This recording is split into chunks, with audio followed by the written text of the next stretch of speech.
Welcome to UNCAGED, a show that celebrates thought leadership from today's top business leaders. The program provides a voice to amazing executives from around the globe who are shaping the world of business today and mapping the path to the commerce of tomorrow. Today, we're speaking with Rob Krohn. Hey, Rob, how are you? Doing very well. Thank you for having me. Now, Rob has two marketing titles at two related companies. He is the VP of marketing at Epcon Communities as well as Epcon Franchising.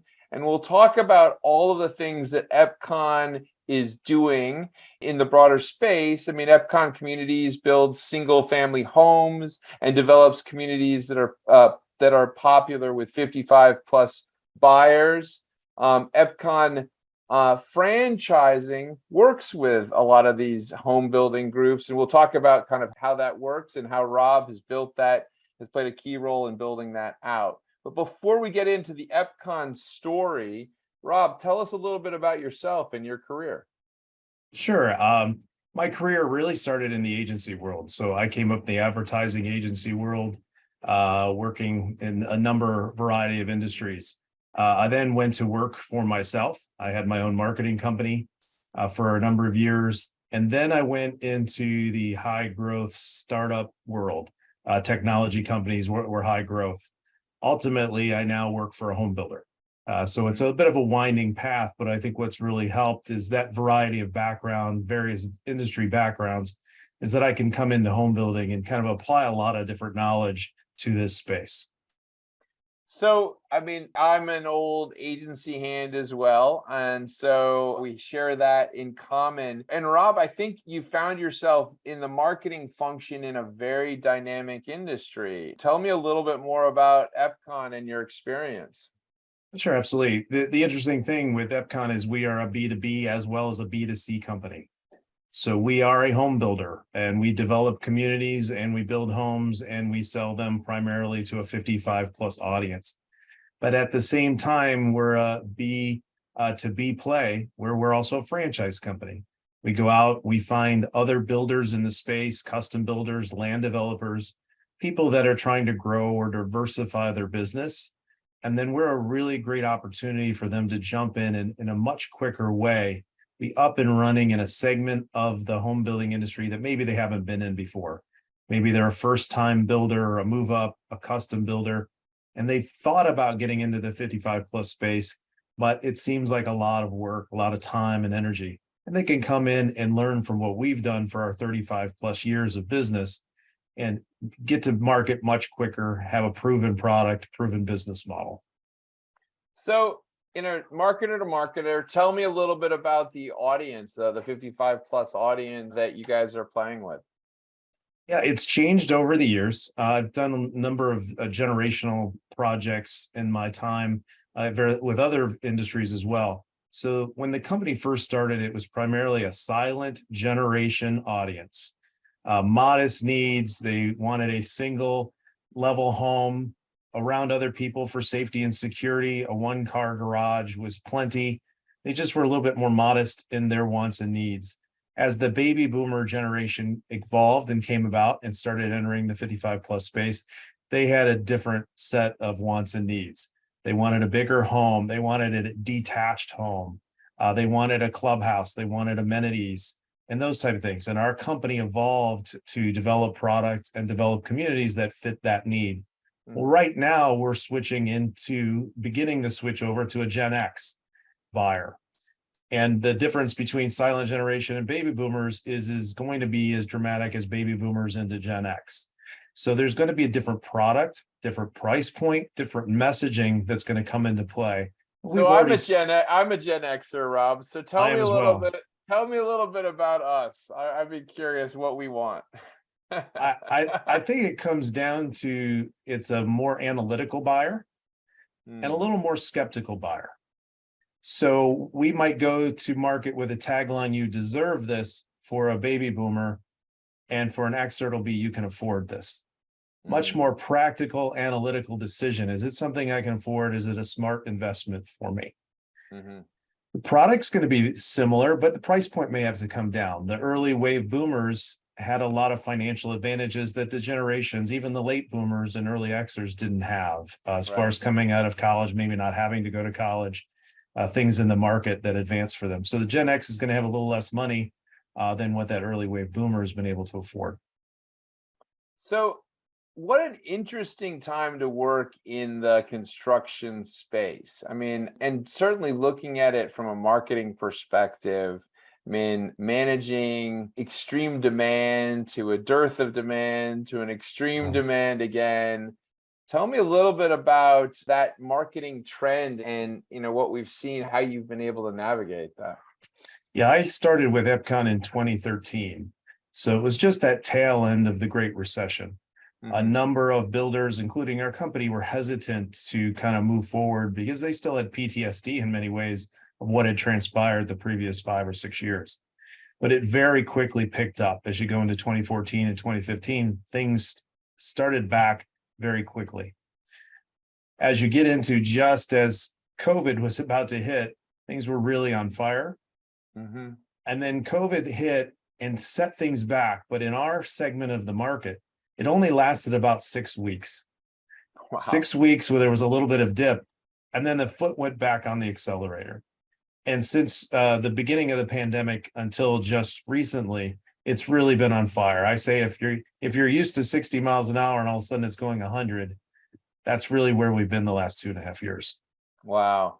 And so really kind of like trying to get and manage the demand that is flowing in. So how does marketing fit in that situation when, certainly the demand is there, you're trying to make sure that you're capturing that audience? What kind of tactics are you guys thinking about? Where do you find your customers? I think our tactics are really basic blocking and tackling in the marketing mix. We still do traditional advertising. We still do some newspaper. We do direct mail, but we also do a lot of digital.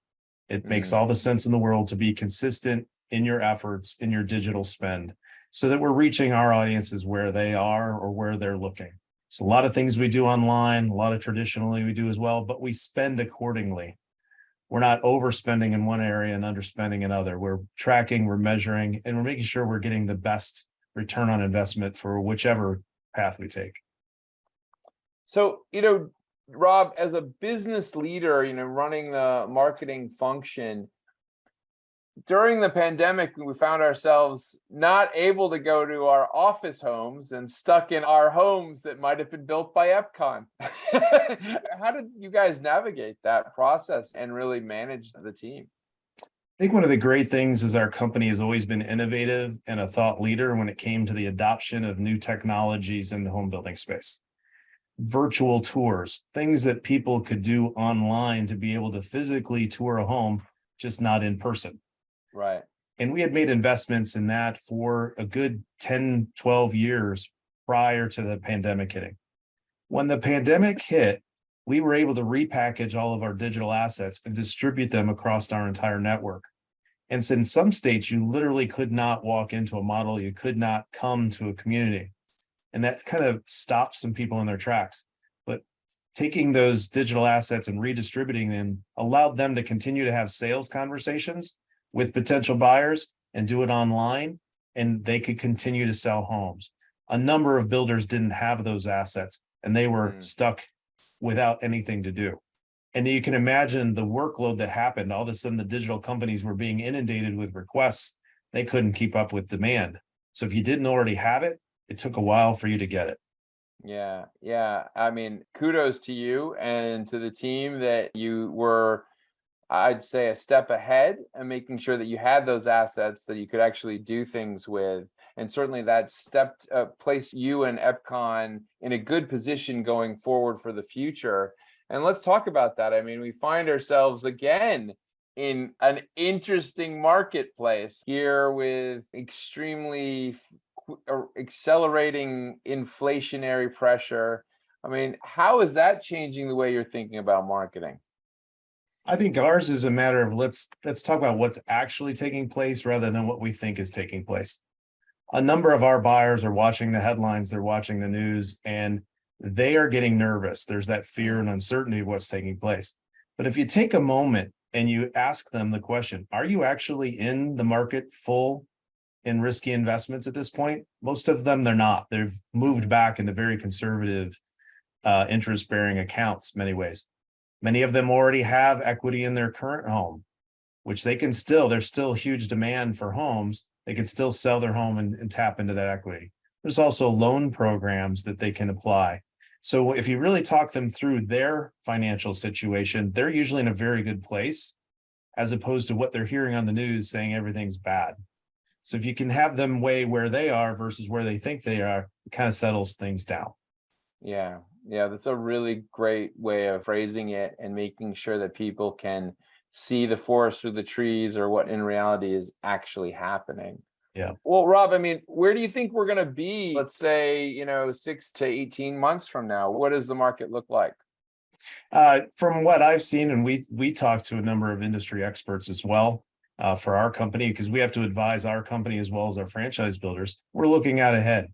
There's, depending on who you talk to and which segment of the market you're in, there's different forecasts. Mm-hmm. As a builder that's primarily in the 55 plus space, we see a shallow dip over the next 12 months, Mm-hmm.